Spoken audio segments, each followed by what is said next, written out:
Wherever you go, whatever you do, throw a little at it. Omax, Vest and Briefs.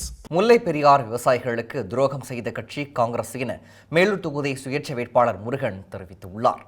Madurai மாவட்டம் மேலூர் சட்டமன்ற தொகுதியில் போட்டியிடும் சுயேட்சை வேட்பாளர் முருகன் தொகுதிக்குட்பட்ட பகுதியில் தீவிர வாக்கு சேகரிப்பில் ஈடுபட்டு வரும் நிலையில் மேலூரில் வாக்கு சேகரிப்பதற்காக இருசக்கர வாகன பேரணியை தொடங்கி வைத்தார்.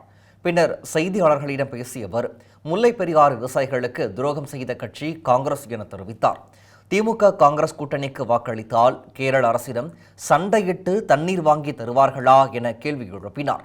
மேலும் விவசாயிகளின் நலன் கருதி கனிப்பொறி சின்னத்திற்கு வாக்களிக்க வேண்டும் என கேட்டுக்கொண்டார். முதலாவது காங்கிரஸ் கேட்கிறோம், நீங்க அந்த முல்லை பெரியாறு விவசாயிகளுக்கு துரோகம் பண்ண கட்சி காங்கிரஸ், அந்த கட்சிக்கு நீங்க ஓட்டு போட்டா உங்க வேட்பாளர் எங்களுக்கு முல்லை பெரியார் தண்ணிய வாங்கி கொடுக்க வருவாரா? அது துரோகம் பண்ண கட்சி, அவங்க தலைமை அதுக்கு அனுமதிக்குமா? கேரளா கவர்மெண்ட் போய் சண்டை போடுவாரா? அவங்க தலைமைக்கு கட்டுப்பட்டு இதெல்லாம் செய்ய மாட்டாரு. நம்மளுக்கு துரோகம் பண்ண கட்சி காங்கிரஸ், அதுக்கே நீங்க ஓட்டு போடணும். வேலை பாருங்க, செய்யுங்க. ஆனா தயவு செஞ்சு பண்ணிடாதீங்க. 5 வருஷம் மேலூர் விவசாயிகள் துரோகிகளை நீங்க மாறிடுவீங்க.